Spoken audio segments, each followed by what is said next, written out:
bermanfaat antara lain surat Al-Mulk, di mana bagi yang menghafal surat Al-Mulk itu Allah menjanjikan akan bebas dari pertanyaan kubur atau bebas dari siksa kubur. Jadi hadis sahih yang menyatakan bahwa 30 ayat Nabi nggak menyebut suratnya langsung.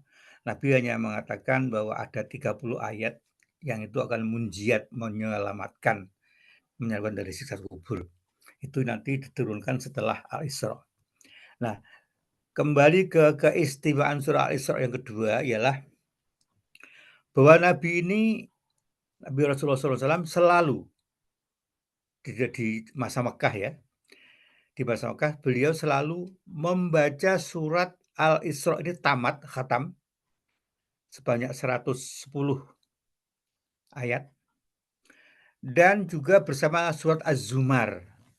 Jadi kalau kita ingat bagaimana kesabaran Nabi dan bagaimana beliau menghadapi kafir Mekah yang demikian keras, tapi beliau tetap lembut, dipandu wahyu, itu adalah juga antara lain fadilah dari membaca surah Al-Isra dan juga surah Az-Zumar. Yang kita ingat bahwa ada mazaya atau keistimewaan di dalam surah Al-Isra ini, yaitu tantangan dari orang-orang Mekah bahwa Muhammad, kenapa sih yang turun cuman kamu kalau kamu memang betul-betul nabi? Kenapa enggak dengan malaikat sekalian?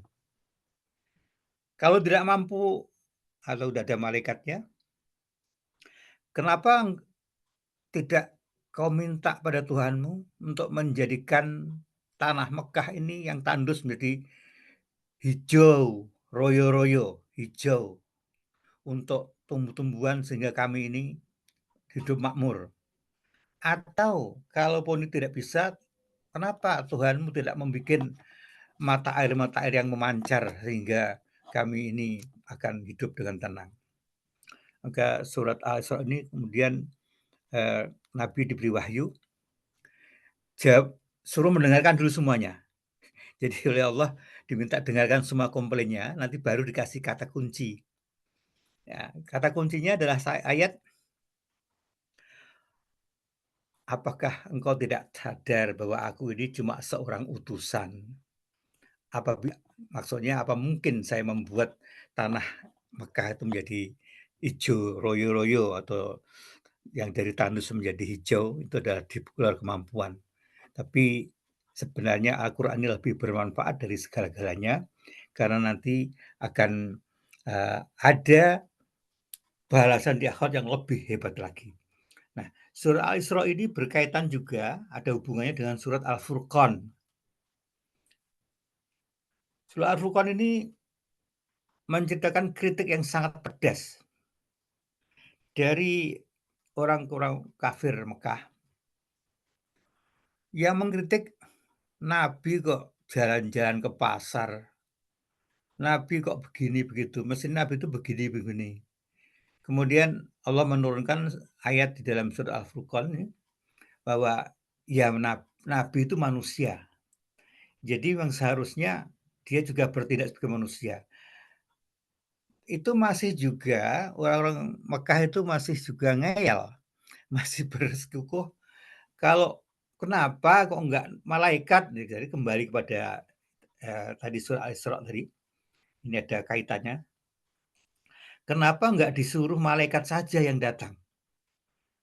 Kali ini jawabannya sangat ketus, sangat keras. Allah menjawab dalam surat Al-Furqan. Jawabannya adalah yauma yarawna al-malaikata la busyra yauma idzil lil mujrimina wa yaquluna hijran mahjura.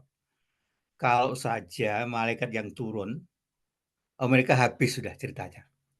Maksudnya habis itu seperti kaum-kaum terdahulu yang dibinasakan malaikat karena mereka tidak mentaati perintah Rasulnya.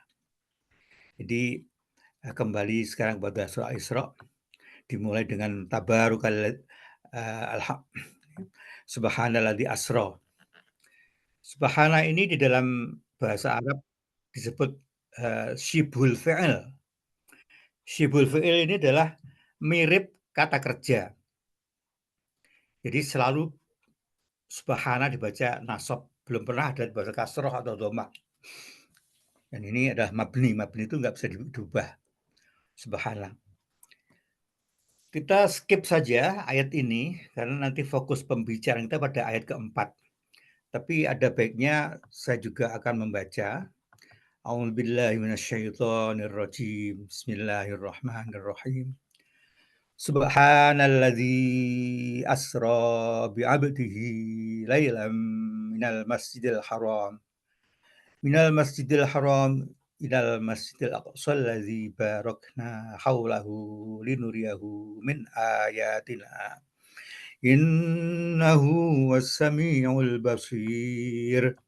وآتينا موسى الكتاب وجعلناه هدى لبني إسرائيل ألا تتخذوا من دوني وكيلا ذرية من حملنا مع نوح إنه كان عبدا شكورا وقضينا إلى بني إسرائيل في الكتاب لتفسدن في الأرض مرتين ولتعلن علوا كبيرا. Jadi kita skip ke ayat keempat.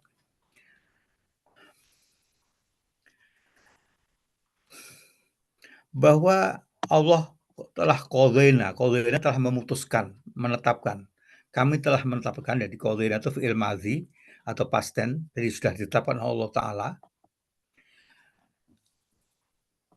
Ila Bani Israel, kepada keturunan Israel. Israel itu adalah Yakub sebenarnya namanya, Yakub itu gelarnya Israel. Kepada keturunan Nabi Yakub, tapi yang bukan dari keturunan nanti Darul Ismail ya. Jadi keturunan Yakub, saudara-saudaranya Nabi Yusuf yang dulu terlibat di dalam upaya pembunuhan terhadap Nabi Yusuf atau menceburkan ke dalam sumur.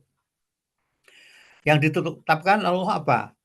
Fil kitabi, di dalam kitab di dalam mahfud, dalam keturunan Allah, latuf sidunna, sungguh-sungguh engkau bakal membuat kerusakan fil ardi, di bumi ini, marrotaini dua kali. Jadi bangsa keturunan Nabi Yakub ini, jangan lupa ini adalah keturunan Nabi. Jadi betul-betul orang yang luar biasa sebenarnya, baik dari segi nasab maupun kecerdasannya. Mereka betul memang diakui adalah keturunan Nabi, Bani Israel.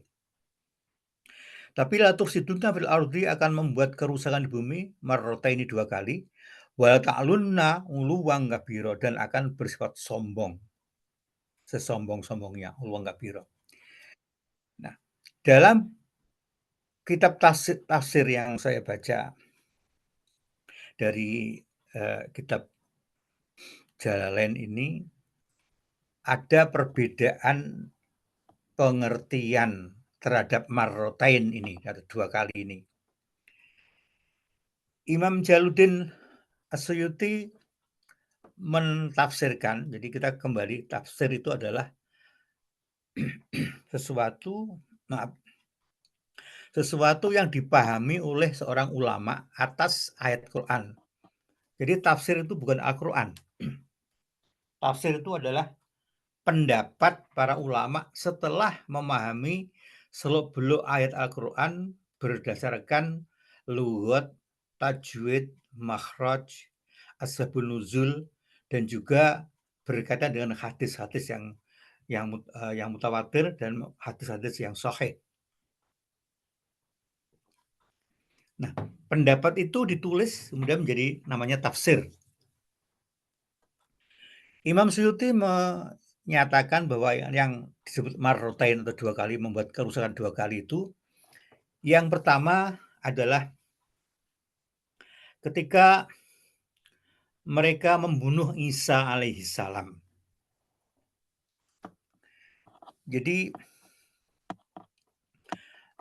atau juga membunuh nabi-nabi yang sebelumnya, karena mereka mempunyai tradisi sejak zaman Nabi Yusuf kalau mereka itu diganggu kesenangannya, kesenangan duniawi maksudnya, itu kalau nggak diusir dari luar dari kampungnya itu, mereka akan dibunuh dan sudah banyak yang dibunuh.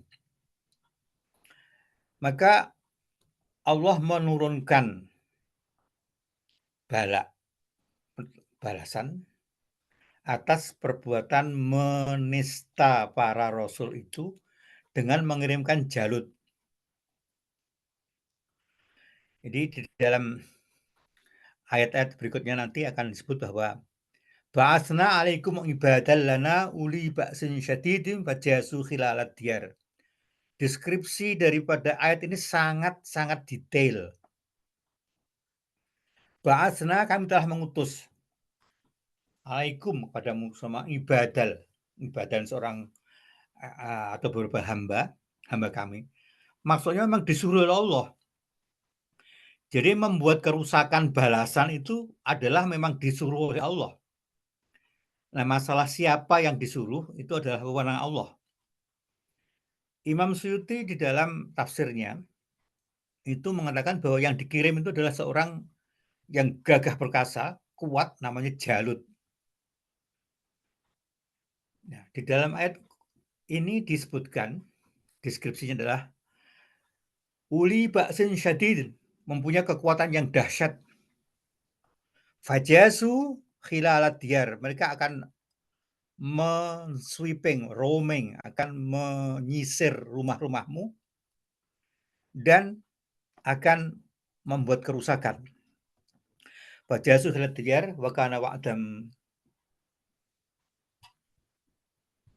wa kana, semuanya itu adalah sudah dihitung oleh Allah Taala. Wa kana wa'dam maf'ula, setelah ditentukan pada ayat kelima. Jadi deskripsi pada surat Al-Isra ini sedemikian detail, yang satu pihak yang membalas dendam atas kematian Nabi itu tidak disebutkan iman lalu juga beriman. Yang disebut adalah uli ba'sin syadid, mempunyai kekuatan yang dahsyat secara fisik maupun secara militer atau secara kelompok. Kemudian yang kedua, mereka melakukan fajasu khilalad diyar. Mereka akan mendatangi rumah per rumah untuk mencari orang-orang yang salah dan mengeksekusinya. Wakana ada maf'ula itu sudah ditentukan oleh Allah Ta'ala. Fajasu khiladiyar, mereka akan roaming, akan memasuki rumah-rumahmu semuanya dan untuk melakukan pembalasan atas perintah Allah. Allah tidak menyebut apakah orang ini beriman atau tidak, tapi yang jelas diutus, ini Jalut. Itu adalah di-approve oleh Allah Ta'ala untuk melakukan pembalasan, termasuk merusak Baitul Maqdis. Nah, ini yang salahnya di sini, mereka merusak tempat ibadah. Artinya ini ada indikasi bahwa Jalut itu bukan orang beriman. Kemudian setelah itu, yang disebut setelahnya itu menurut Ibnu Katsir, Imam Jalaluddin As-Suyuti, sekitar 100 tahun.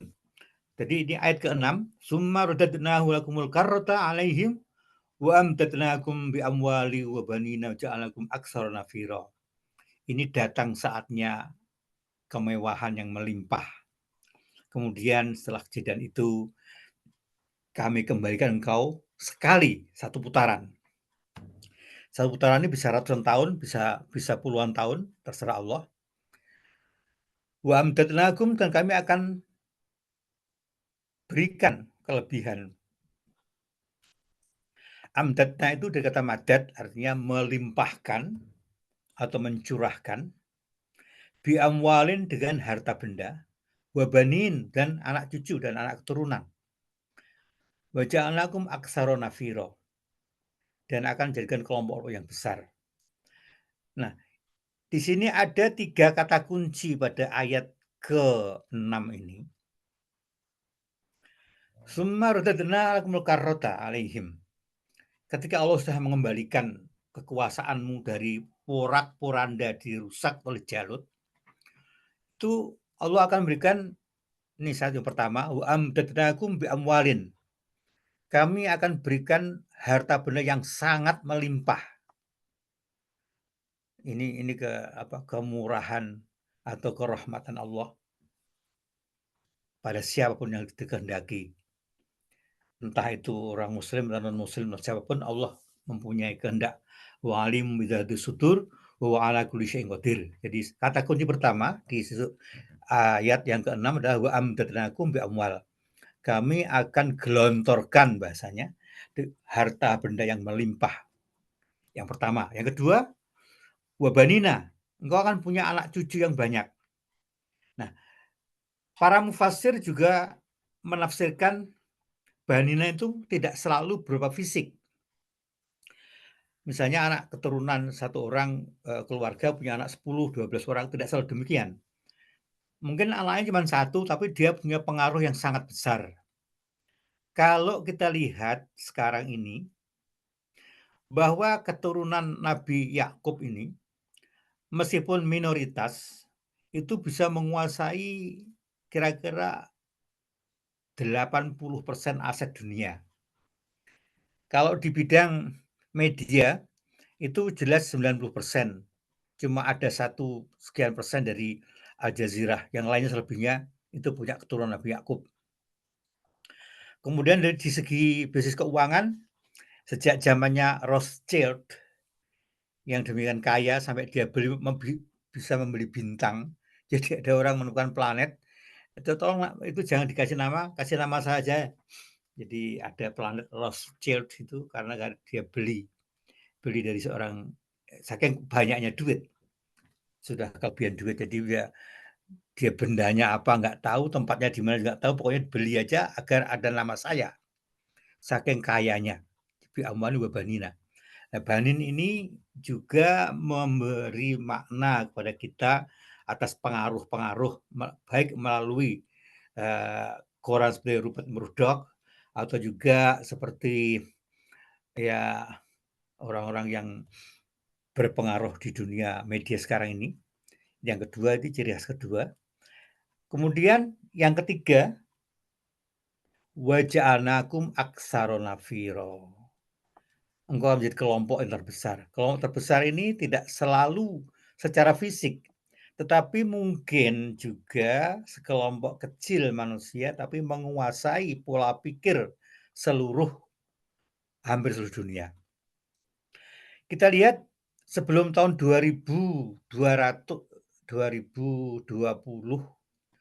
itu di Georgia ada tugu yang misterius, tidak tahu siapa yang bangun, tapi seseorang menyewa kontraktor dan membeli tanah, kemudian membuat tugu peringatan di situ, yang isinya antara lain bahwa dunia ini akan lebih makmur kalau hanya diisi oleh 50 juta manusia.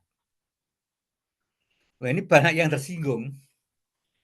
Kalau gitu ya berarti itu perang, pembunuhan itu dilegalisir.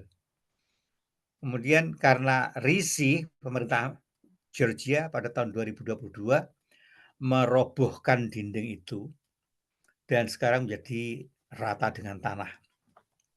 Nanti Bapak bisa melihat atau mencari kabarnya di searching di Google tentang yang namanya tugu peringatan di Georgia ini. Jadi ada 3, saya ulang. Pertama, amdatnakum bi amwalin wa banin wa ja'alnakum aktsara nafira. Inilah kehebatan Allah, inilah rahmat Allah Ta'ala kepada semua orang yang dikehendaki. Pada ayat ke-7 ini sifatnya adalah benar-benar rahmat buat semua orang, kita juga. In ahsantum li anfusikum. Kalau engkau semua, enggak menyebut siapa sih ini, pokoknya untuk kita semuanya, makhluk manusia. Kalau engkau berbuat baik, maka engkau telah berbuat baik pada dirimu sendiri. Tetapi wa in asa'tum falaha. Kalau engkau berbuat jahat, maka itu akan kembali atau engkau menanggung akibatnya sendiri. Di sini dikasih wakaf, berhenti ayat ini sebentar. Jadi ayat ini sangat padat. Di dalam satu ayat ada 2 paragraf. Pada wakaf atau falaha ini berhenti. Ini sebagai premisnya. Kemudian pada potongan ayat berikutnya, fa idza jaa wa'dul akhirati.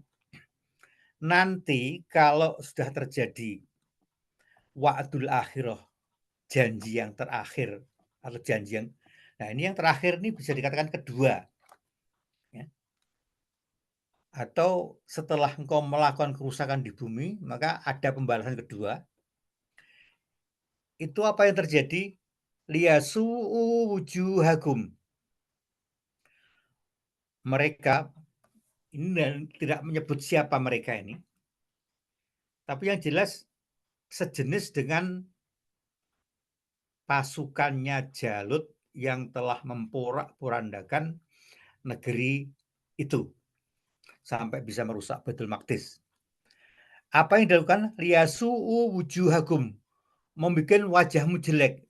Jadi wajah jelek ini maksudnya bisa mempermalukan atau bisa melihat atau bisa mengakibatkan bahwa namamu itu tercoreng di dunia internasional karena pelakuanmu sendiri.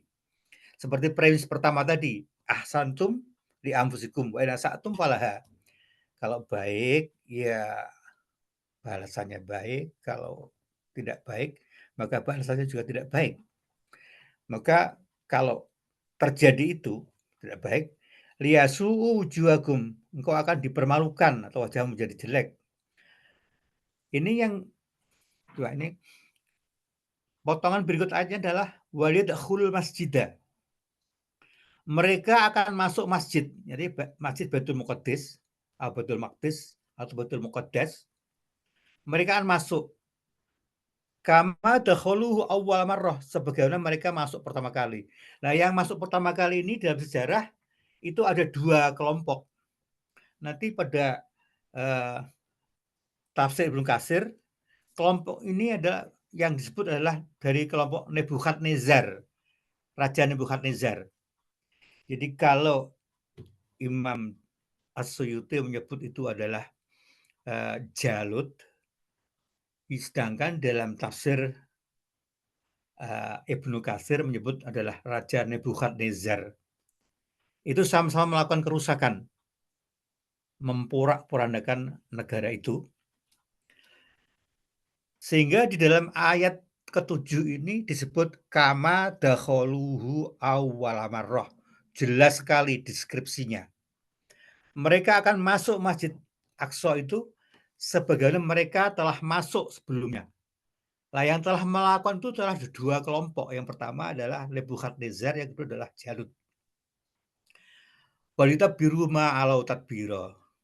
Ya sudahlah, terjadi semua porak-poranda. Nah, relevansinya dengan saat ini, saya pernah mendengar juga dari seorang alim yang saya sendiri belum bisa meng-cross-check kebenarannya. Itu konon saat ini itu adalah dianggap sebagai pembalasan kedua. Pembalasan kedua atas kezaliman mereka mendustakan nabi, membunuh para nabi, dan merusak ataupun membunuh keturunan para nabi atau pengikut usia para nabi. Maka terjadilah apa yang terjadi dalam 7 Oktober yang lalu. Itu penafsiran, sekali lagi penafsiran. Jadi Al-Quran itu terbuka untuk penafsiran selama penafsir itu mempunyai otoritas menafsirkan. Antara lain dia sudah menghafal 500 ayat hukum, kemudian dia hafal hadis-hadis mutawatir, atau berkaitan dengan ahadul ahkam. Saya ingat Mas Dana dulu tuh mengajarkan ilmu mustalah hadis. Jadi kita beruntung ini. Dan syarat yang berikutnya bagi mufasir adalah dia mengerti bahasa Arab mulai dari lughatnya, nahwu, shorof, sampai balaghah. Ya alhamdulillah saya dikirim ibu saya 6 tahun sekolah bahasa Arab. Jadi sedikit sekali yang dapat saya lakukan untuk menafsirkan dan saya belum mempunyai otoritas menafsirkan kecuali membaca kitab-kitab rujukan yang saya punya. Kemudian kama dakhaluhu awwal marrah, sebagaimana kaum-kaum yang telah memasuki Masjid Aqsa itu pertama kali atau zaman dulu. Dan mereka menafsirkan seperti sekarang ini yang terjadi pada tanggal 7 Oktober beberapa minggu yang lalu atau beberapa hari yang lalu. Kemudian maka terjadilah porak-poranda. Nah, kemudian ayat yang ke-8 ini adalah untuk pengingat kita. Asa rabbukum ay yarhamakum wa in udtum udna waj'alna jahannama lil kafirina hasira.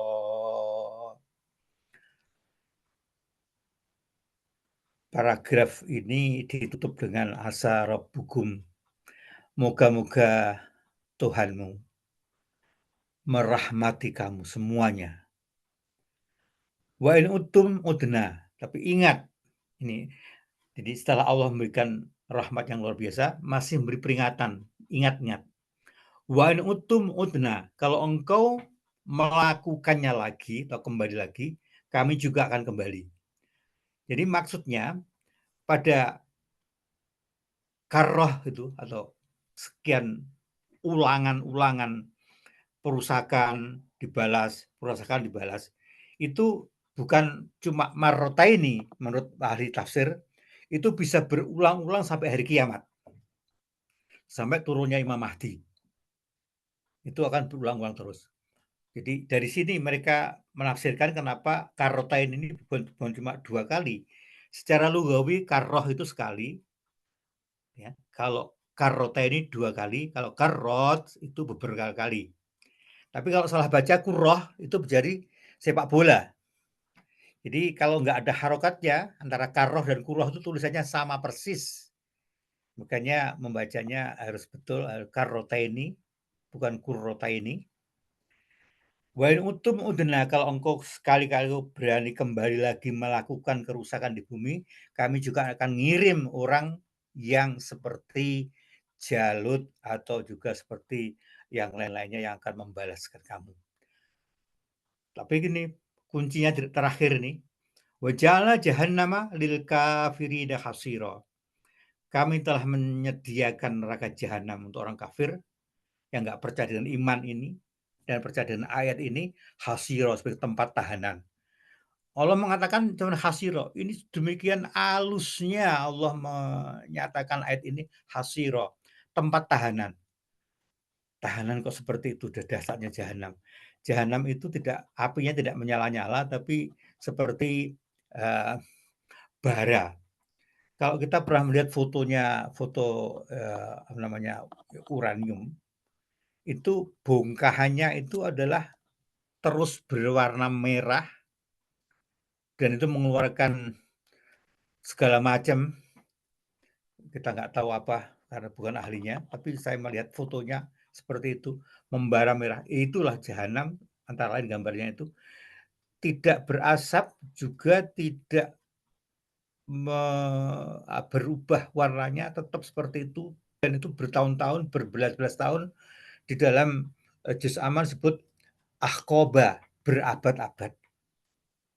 Itu sebagai tempat tahanan. Nah, ditahan kok berabad-abad itu na'udzubillah min dzalik. Moga-moga kita semuanya diselamatkan Allah Ta'ala dengan rajin beribadah mengingat beliau. Sebagaimana surat Toha, tujuan utama sholat itu adalah waqimis sholata lidzikri. Dirikan sholat untuk mengingatku. Jadi bagi yang sering banyak sholat itu artinya banyak mengingat Allah.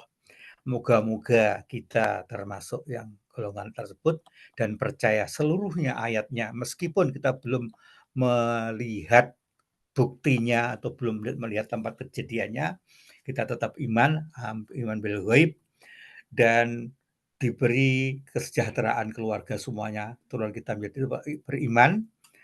Jadi kita ini sudah beriman, alhamdulillah, moga-moga anak cucu kita sampai hari kiamat tetap beriman. Terima kasih Bapak-bapak atas perhatiannya. Untuk uraian sampai di sini, nanti dibuka sesi tanya jawab. Terima kasih atas perhatian Bapak-bapak dan Ibu sekalian. Juga terima kasih kepada Pak Is, juga terima kasih kepada moderator. Moga-moga ada manfaatnya. Wabillahi taufiq wal hidayah wal inayah. Wassalamualaikum warahmatullahi wabarakatuh. Kembalikan ke Bapak moderator. Waalaikumsalam warahmatullahi wabarakatuh. Terus Mbak Nuwun, Pak Ustadz Bahri. Terima kasih sekali atas tausiahnya. Selanjutnya kami berikan kesempatan kepada Bapak-Bapak. Apabila ada pertanyaan atau tanggapan, monggo saya lempar ke floor langsung. Pak Kustim sepertinya udah unmute ini. Oh, saya ini masih belum. Nantilah ya, yang lain dulu. Silakan. Mas Nur biasanya itu. Monggo Bapak, katanya Mas Nur. Silakan kalau ada yang ingin ditanyakan. Langsung saja yang pertama, kami persilakan. Pak Kustum itu ngeles, ngasihnya ke saya gimana sih? Saya nggak unmute loh saya tadi. Ya sekarang sudah siap itu Mas Nur.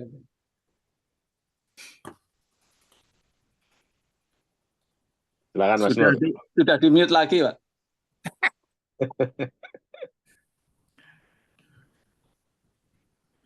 Saya lempar dulu. Ya baik, saya juga boleh bertanya Pak Bahri ya. Silakan. Itu yang waktu di awal-awal tadi mengenai penduduk Mekah itu yang berani bilang kenapa nggak diturunkan malaikat sekalian gitu. Itu pada awal-awal masa kenabian ya Pak ya. Kemudian itu kira-kira sebelum beliau pindah ke Madinah. Iya Pak, betul. Terus tindakan Nabi Muhammad yang kira-kira apa itu? Misalnya kita mendapatkan pertanyaan seperti itu, kira-kira bagaimana yang harus kita lakukan gitu? Iya, kalau pas khotbah gitu terus ada yang nanya, kenapa kamu khotbah, kenapa nggak malaikat aja yang khotbah? Celaka. Iya. Itu pertanyaannya Pak? Iya Pak. Bapak sekalian, pertanyaan menarik. Bagaimana seandainya kita yang mengalami? Di dalam surat Al-Isra juga kita diajarkan, Qul ma kuntu illa basyarar rasula. Katakanlah Muhammad bahwa saya ini kan cuma rasul menyampaikan kebenaran dari Allah. Perkara kamu percaya dan tidak itu adalah terserah. Ini adalah kebebasan yang diberikan Allah pada kamu, pada kita semuanya, bahwa apa yang saya sampaikan ini risalah tauhid, bahwa Allah Esa itu adalah memang hak betul-betul terjadi, dan itu mengenai percaya dan tidaknya itu kembali kepada diri masing-masing. Kalau masih ada pertanyaan, mengapa nggak dikirim malaikat saja? Sudah terjadi pada kaum di Gomorrah. Jadi kaum Nabi Lut itu mereka sudah betul-betul diturunkan malaikat.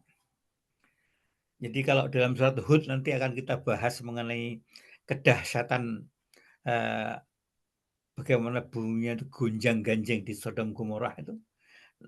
Itu Nabi Lot itu sampai risih itu. Sudahlah kalau engkau tuh pengen yang satu itu, mbok ya kamu nikah sama anak saya punya anak perempuan cantik-cantik itu. Jawabannya apa? Alas innaka ta'lamu ma nurid. Alah Lut, pura-pura nggak tahu aja. Masa kamu nggak tahu kemauan kami? Jadi lihat malaikat yang ganteng-ganteng itu, yang kelihatan dengan mata kepala, ganteng-ganteng semuanya, dan mereka akan diperlakukan tidak senonoh oleh kaumnya Nabi Lut itu. Maka Allah wa ja'ala 'aliyaha safilaha. Di dalam Al-Quran teksnya bunyinya, kami jadikan yang atas jadi bawah. Maksudnya dibalik buminya. Bumi lokal itu. Jadi hancur, nggak ada yang bisa bertahan. Kecuali yang telah diselamatkan oleh Allah Ta'ala. Jadi kalau ada bertanya kenapa nggak malaikat turun, ya kalau kami turun ya kita jadi kaum Sodom dan Gomorrah. Dari negeri itu sekarang malah tidak bisa ditempati sama sekali, bahkan menjadi danau garam yang tidak bisa diminum airnya atau nggak bisa didiami oleh manusia. Itu konon dulu adalah tempat ground zero-nya kaum Nabi Lut. Demikian Pak Is atas pertanyaannya. Terima kasih, Pak. Terima kasih. Silakan Bapak yang lain. Silakan Pak. Ini kalau enggak nanti saya borong dulu. Borong aja, Mas. Assalamualaikum, Pak Fahri. Saya mau tanya, Oh, Mas Janet, monggo. konteksnya sangat tepat sekali karena di banyak masjid sekarang kan membahas masalah Al-Isra. Kalau membahas malah lebih tepatnya adalah Bani Israel. Kemarin juga sama Al-Isra ini, Bani Israel ini salah satu umat yang dapat perhatian istimewa dari Allah. Tidak hanya ada satu surat yang khusus membahas masalah Bani Israel, tapi juga di awal-awal Quran, di Al-Baqarah itu ayat 30, mulai 30 sampai sekitar lebih dari 30 ayat itu hanya membahas masalah Bani Israel ini saja. Dan itu selalu berhubungan dengan wala tufsiduna fil ard, jangan membuat kerusakan di bumi. Nah, menurut Ustadz Bahri, apa yang pertama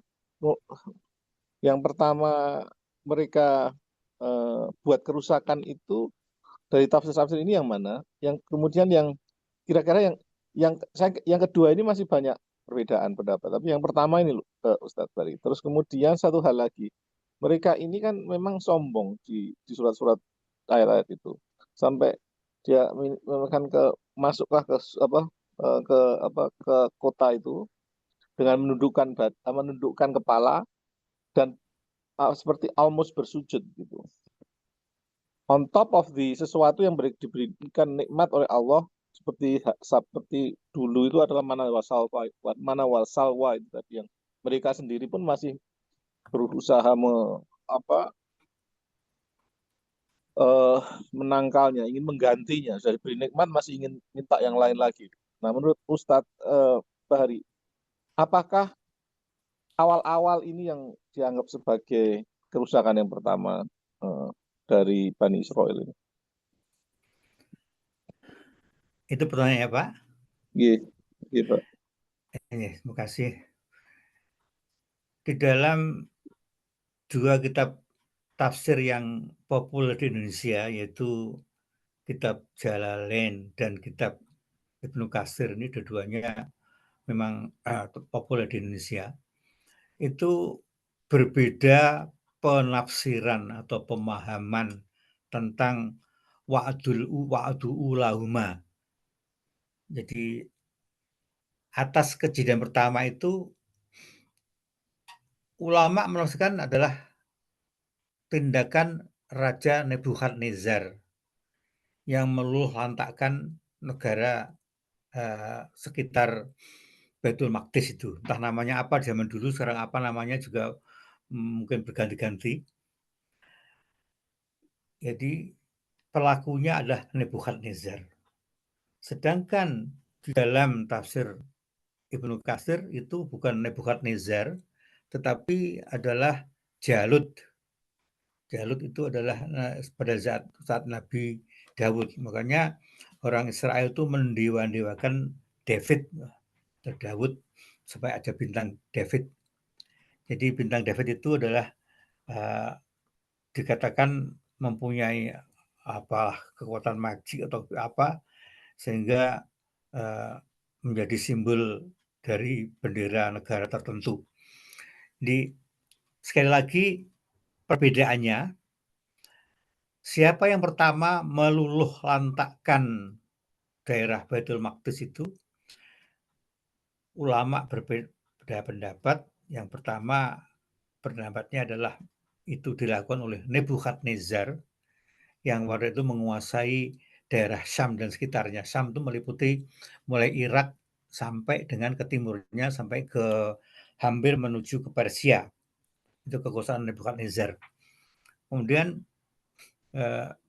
Ibnu Katsir menafsirkan bahwa yang membuat kerusakan pertama adalah Jalut yang kemudian kalah dengan lemparan batu oleh Nabi Daud. Itu bedanya penafsiran. Nah, semua itu kalau kembali kepada ayat ke-7 dan 8, itu namanya karrotain itu tidak berarti letterlek atau apa adanya, literally 2 kali. Itu bisa berkali-kali, sepasang-sepasang. Kira-kira begitu maknanya. Sepasang-sepasang. Nebukadnezar ada yang membalaskan. Kemudian Jalut ada yang membalaskan. Kemudian apalagi ada yang membalaskan. Kita lihat bahwa pada tahun 1995 kejadian di Sabar dan Shatila di mana 2.000 orang dibantai tanpa ampun pada saat tidur malam. Itu pelakunya Sharon itu sakitnya 8 tahun. Sakit 8 tahun berbaring di rumah sakit dan tidak bisa apa-apa. Nggak bisa minum dan tidak langsung mati, tapi dia menderita di ujung hayatnya setelah 8 tahun berturut-turut itu sampai dokter tidak mengerti ini ada apa gitu. Kok seperti ini kondisinya? Belum pernah mereka mendapati kondisi seburuk keadaan Sharon itu, Ariel Sharon itu. Makanya terjemahan karrotain itu adalah bukan 2 kali, bukan literally 2 kali, tapi berkali-kali, sepasang-sepasang. Ada Sharon, ada berikutnya. Ada siapa lagi sekarang, ada berikutnya. Sampai dengan nanti berujung pada turunnya Imam Mahdi, di mana dunia ini menjadi tenang, tentram kembali semuanya. Kemudian turun Nabi Isa, dan pada akhirnya adalah akhir zaman. Yang jelas penafsiran ini terbuka bagi banyak mufassir, sehingga pemaknaan ulama sama wa'dul akhirah itu berbeda-beda dari kitab tafsir ke tafsir yang lain. Begitu Bapak, siapanya mungkin ada yang kurang jelas bisa ditanyakan kembali. Silakan. Salam.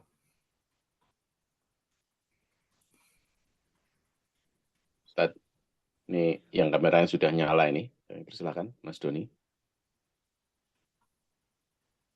Ini kameranya nyala, mungkin mau nanya kan, Mas ya? Masih mute? Masih mute, Mas Doni.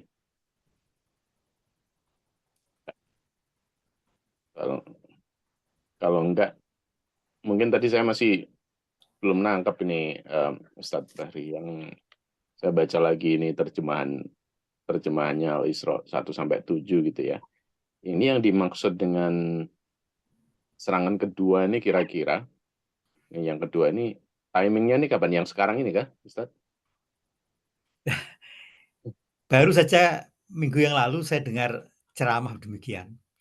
Jadi ini ada timing yang kesekian, yang kedua. Pembalasan tanggal 7 Oktober itu, karena tadi saya sebut tanggalnya, Oktober itu adalah atas kerusakan setelah sekian puluh tahun mereka tertindas. Dari 95 itu kan sudah parah, sekarang sampai 2023. Itu yang pembalasan kedua, atau karoten kesekian kalinya. Nanti kalau mereka makmur dan juga mengerti damai, kemudian mereka kaya raya kembali, sekarang kan hampir bangkrut, Pak. Dengan boikot dari negara muslim itu kan mereka sangat khawatir, dagangannya nggak laku kan habis mereka, nggak bisa makan. Karena seperti tahu bahwa perebutan dataran tinggi Golan itu tujuannya hanya satu, yaitu mendekatkan pipa minyak ke negara-negara Arab. Jadi mereka punya data satelit bahwa di situ dekat dengan sumber minyak. Tapi ketika sudah ditaklukkan dataran tinggi Golan dan dikuasai, kemudian dibor minyaknya, nggak keluar minyak, Pak. Nggak ada minyaknya. Padahal dalam surat ayat yang lain disebutkan la fatahna alaihim barakatim minas sama. Kalau engkau beriman, kami bukakan berkah rezeki dari langit dan bumi. Dan mereka sudah yakin bahwa di daerah situ itu bisa menyedot minyak dari negara-negara sekitarnya. Dibor nggak keluar minyak, Pak. Nah itulah yang disebut sebagai keadilan Allah Ta'ala itu. Jadi nggak bisa diukur dengan kemampuan manusia. Makanya kembali pada karotain itu, ada yang menafsirkan kembali bahwa ini adalah karotain yang kesekian kalinya. Nanti kalau mereka sudah makmur kembali, kaya lagi, berpengaruh lagi, akan melakukan kerusakan lagi dan akan dibalas oleh Allah dengan mengirimkan tentara yang kuat. Bahkan konon kalau ada orang-orang yang menafsirkan bahwa yang pada tahun 45 itu sebenarnya adalah ya bagian dari bala Allah, karoten yang sekian kalinya. Jadi kalau dihitung secara historis itu karoten itu sudah 3 kali, Pak. Satu, pembalasan atas perlakuan Nebukadnezar.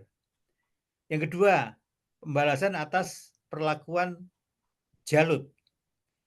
Yang ketiga, pembalasan atas perlakuan Sharon. Yang keempat, mungkin ini. Nanti kalau sudah makmur akan balik lagi yang kesekian. Jadi karotain itu adalah sepasang berulang. Itu disebut karotain. Itu terjemahan mufasir yang belum tentu itu adalah sesuai dengan kehendak Allah karena terbuka penafsiran itu untuk orang-orang yang memang punya otoritas untuk menerjemahkan. Kalau saya tidak berani, Pak, menerjemahkannya. Saya hanya mengutip saja. Demikian, Pak, silahkan kalau masih ada pertanyaan atau kurang jelas saya akan jelaskan. Terima kasih atas pertanyaannya. Ustaz. Apa yang lain, monggo? Kalau ada yang masih perlu ditanyakan.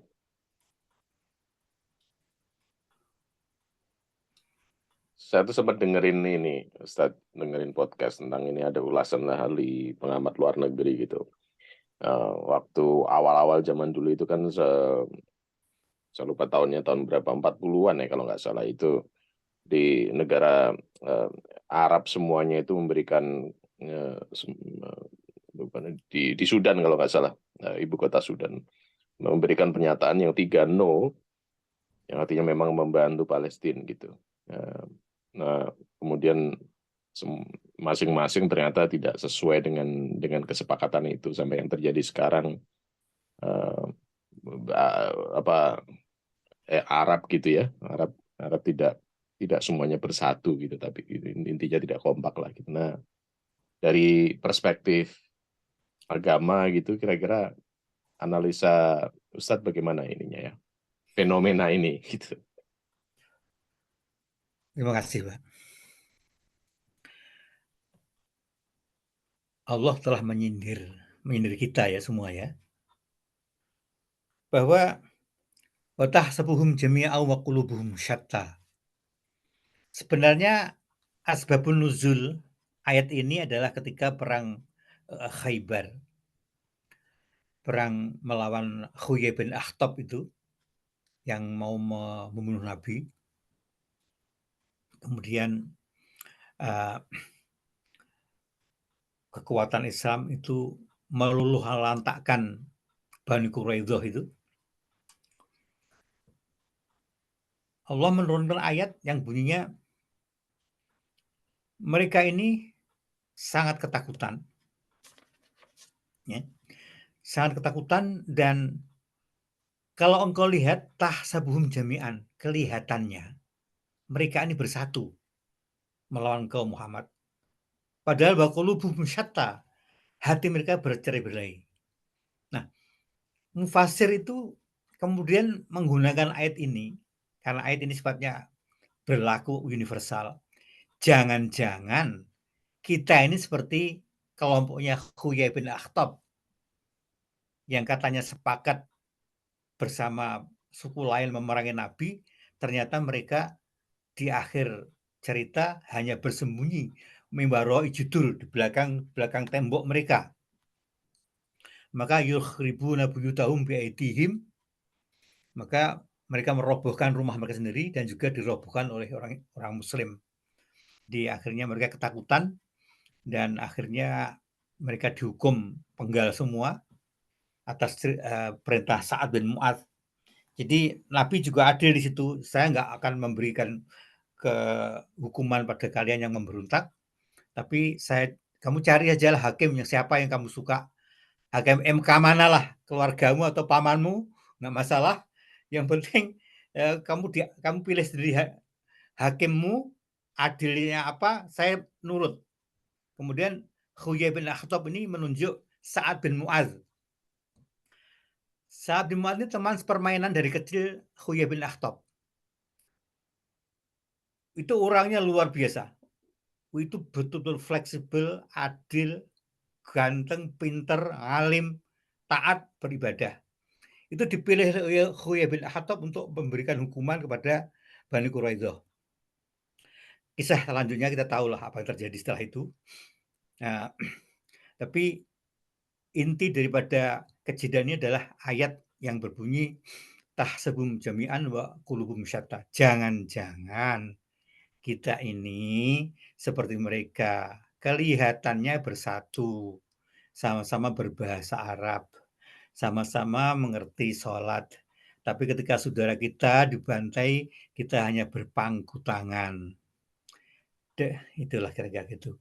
Makanya ya, moga-moga ini menjadi takbir, menjadi ibarat yang cukup buat kita, bahkan banyak relevansinya dengan kita saat ini mengenai kisah-kisah masa lalu yang diabadikan dalam Al-Quran.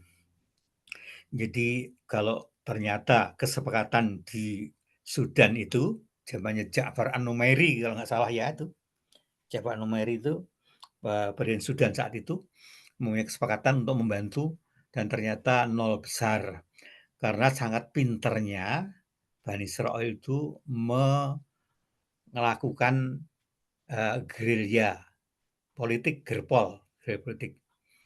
Jadi kalau kita baca buku-buku mengenai kisah-kisah rumit bagaimana mereka menaklukkan pemimpin-pemimpin Timur Tengah, itu memang pinter, Pak. Sangat pintar sekali. Jadi salah satu contohnya adalah Raja Hussein. Raja Hussein ini termasuk orang yang sangat getol melawan Bani Israel. Suatu saat dia sakit pilek, yang namanya juga raja, mungkin juga pilek, juga batuk. Kemudian dokter memberi resep dia adalah obat tetes hidung. Entah bagaimana, sebelum dia meneteskan obat dari botol kecil itu ke hidungnya, cairan untuk melancarkan napas lewat hidung itu terjatuh ke faucet, ke wastafelnya Raja Hussein itu. Apa yang terjadi? Dengan tetesan dari pipet itu, ternyata marmernya atau faucet marmer wastafelnya itu bolong, Pak. Demikian dahsyatnya itu kekuatan cairan itu. Jadi dia berpikir kalau ini kena hidung saya, pasti mati saya. Dari situ dia mulai melakukan pelunakan-pelunakan sikap terhadap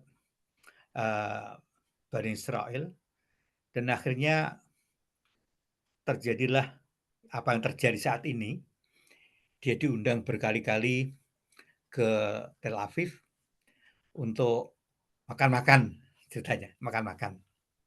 Sehingga ketika wartawan dari Amerika itu adalah Barbara Walters mewawancara Raja Hussein, si Barbara tanya, Pak Duka, bagaimana rasanya Anda pertama kali berkunjung ke Tel Aviv ketika setelah terjadi ketegangan yang sudah mereda sekarang? Apa jawab Raja Hussein? Saya bilang saya pertama kali ini. Saya sudah sering kali ke Tel Aviv berkali-kali. Ini bukan pertama kali. Artinya dia mengkonfirmasi rumor bahwa dia sudah berkali-kali pesta makan di situ. Ya, artinya. Jadi itulah cara mereka untuk merekrut atau melunakkan para pemimpin Timur Tengah. Itu yang kasus pertama mengenai pipet yang membolongkan wastafelnya Raja Hussein. Yang kedua, entah bagaimana ceritanya, ada masalah dengan istrinya. Apalagi raja dan raja Arab, jadi tentunya soal wanita itu tidak serumit kita. Kemudian dia berobat ke New York atau entah kemana, ke rumah sakit mana, tapi pertemuannya ada di New York. Ketemu dengan Lisa Halaby. Lisa Halaby ini memang cantiknya bukan main. Saya lihat fotonya kalau muda gitu, walah memang ya luar biasa. Maka terjadilah yang terjadi, mereka menikah. Raja Hussein ini menikah dengan Lisa Halaby. Undang-undang negara Jordania itu mengatakan, menulis bahwa Raja Jordania itu harus keturunan Arab asli. Artinya asli itu ayahnya Arab, ibunya Arab. Lisa Halaby itu bukan Arab. Tapi begitu menikah, undang-undang itu diubah, Pak. Sehingga anaknya sekarang ini, yang sekarang ini adalah anaknya Lisa Halaby yang menjadi raja. Itu sudah ditaklukkan juga melalui lobby-lobby yang rumit dari Bani Israel. Demikian Pak, demikian hebatnya. Nah, kalau di Indonesia, itulah lagi ceritanya, itu panjang Pak, nanti lain kali. Bagaimana mereka menyusup ke dalam negara Indonesia, dan beberapa orang sudah terpengaruh. Begitu Pak, kira-kira moga-moga tidak terlalu melantur, karena nanti kalau sampai ke Indonesia itu panjang ceritanya, bagaimana tiba-tiba jadi seperti ini. Halusnya, canggihnya, hebatnya, itu yang kita tidak menduga, tapi kita sekarang sudah mengalami dampaknya. Demikian Pak, saya kembalikan ke moderator. Ustaz, saya langsung Google Lisa Halaby ini tadi. Iya. Cantik kan? Iya, Pak. Penakluk raja, nggak sembarang wanita itu bisa menaklukkan hatinya raja. Raja telok gitu, apalagi kita, kelepek-kelepek itu. Mas Dara lihat mesti kelepek juga itu. Jadi tak bikinkan mobil ada listrik lah yang baru. Kayaknya nggak mau sama Ustadz Bahri itu, karena bukan raja. Jadi si Lisa itu mau sama raja ya karena dia raja, gitu loh. Jadi bukannya Lisanya yang mau, nggak bakalan mau. Gitu. Ya. Yang untuk kita nih Ustadz, penutup lah ini ya. Karena kita udah jam 9 ini, dan kita nih kan tinggal di barat ini kan, kita tahu lah secara kenegaraan polisinya atau arahannya seperti apa. Nah, sikap kita nih bagaimana nih Ustadz? Dari sisi kita masing-masing, kita pribadi menyikapi ini semua gitu. Sederhana Pak sebenarnya, kita jangan konfrontatif, itu saja. Jadi kalau kita lihat Ali itu memang hebat, cerdas, jago perang, jago tempur, tetapi dia bisa menempatkan diri bagaimana menghadapi orang-orang yang non-Muslim yang memusuhi Islam. Mereka itu tidak konfrontatif kecuali mereka juga melakukan tindakan kekerasan fisik terhadap kita. Jadi tegasnya kita tidak konfrontatif dan tidak demonstratif menunjukkan sikap kita, ya udah biasa-biasa aja sebagaimana yang lain. Kita lihat bahwa manajer hedging yang terbesar di New York Stock Exchange itu sudah mengeluarkan ultimatum. Siapa-siapa mahasiswa yang ikut demo hari ini, ya, demo berkaitan dengan peristiwa yang diawali 7 Oktober ini, jangan sekali-kali kita salah merekrut mereka dari karyawan kita. Sudah diancam itu. Ini mahasiswa Harvard, lulusan Harvard nanti, kita daftar namanya, jangan ada yang nyasar ke perusahaan kita blacklist. Satu. Yang kedua, di Columbia University baru saja truk lewat dengan layar besar di sampingnya, itu foto orang-orang yang ikut demo beserta nama-namanya. Loh kok dapat, Pak? Dalam hitungan hari mereka sudah menunjukkan foto-foto close up siapa yang ikut demo, namanya, dan seterusnya. Itu truknya jalan pelan-pelan melewati kampus Columbia University sehingga orang tercengang semua. Langsung ini di blacklist mahasiswa ini. Jadi nanti kalau mereka lulus tidak akan bisa kerja di perusahaan-perusahaan yang milik keturunan Bani Israel. Nah, saya sendiri pernah 4 tahun kerja, Pak. Saya pernah 4 tahun kerja di perusahaan keturunan Bani Israel. Itu memang luar biasa disiplinnya. Saya berkali-kali kaget mendapat bonus yang nggak terduga. Saya bilang, ini apa? Kalau saya bonus, saya malah tanya. Dia menerangkan, oh kamu gini. Dia dihargai bonusnya sekian. Itu memang dihargai. Tetapi ketika salah juga nanti diberi peringatan atau pengurangan insentif. Mereka sangat teliti sekali. Mereka ngitungnya kayaknya mengawasi kita itu per jam. Jadi kembali lagi sebelum kita tutup bahwa kita biasa saja, tidak demonstratif, tidak konfrontatif, dan kita tetap berlaku seperti biasa, kecuali ada yang melakukan kekerasan fisik terhadap kita, itu pun tidak kita lawan dengan langsung, tapi cukup melaporkan atau melakukan polisi. Jadi kita bersikap biasa saja tanpa menonjol. Demikian Pak. Saya kembali kepada Bapak Moderator dengan terima kasih kepada Bapak Ibu sekalian. Silakan Pak. Iya, matur Pak Ustadz Bahri. Ini kita sudah cukupkan sekian. Untuk berikutnya kita tutup. Insya Allah kami mohon Ustadz Bahri berkenan untuk memimpin untuk doa penutup bagi kita semua insya Allah. Monggo Pak Ustadz. Bismillahirrahmanirrahim. Alhamdulillahirabbil alamin. Wassalamu ala asyrofil mursalin wa ala alihi ajmain. Alhamdulillahirabbil alamin. Hamdan yuafi ni'amahu wa yukafi'u mazidah. Ya Rabbana lakal hamdu wa lakal syukr. Kama yanbaghi li jalali wajhika wa 'azimi sultanik. Allahumma la uhsi sana'an 'alaika anta kama asnaita 'ala nafsik. Rabbana hab lana min azwajina wa dhurriyyatina qurrata a'yun waj'alna lil muttaqina imama.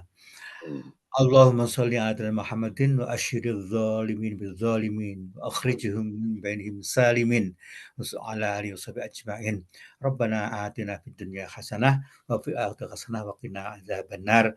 Subhana rabbika rabbil izzati amma yasifun wa salamun alal mursalin walhamdulillahi rabbil alamin. Subhanallahumma wa bihamdika asyhadu alla ilaha illa anta astaghfiruka wa atubu ilaik. Bismillahirrahmanirrahim. Wal 'asr innal insana lafi khusr illa alladzina amanu wa 'amilus solihati wa tawasaw bil haqqi wa tawasaw bis sabr. Terima kasih. Assalamualaikum warahmatullahi wabarakatuh. Waalaikumsalam warahmatullahi wabarakatuh. Jazakallah khair, Ustaz. Terima kasih Ustaz Agus. Ustaz Agus sudah kelihatan layarnya. Insya Allah jumpa lagi minggu depan. Insyaallah. Assalamualaikum. Waalaikumsalam. Waalaikumsalam warahmatullahi Assalamualaikum. wabarakatuh. Mas Led mau nelpon Mas Led? Silakan Mas Led. Syukur semuanya. Assalamualaikum. Waalaikumsalam warahmatullahi wabarakatuh.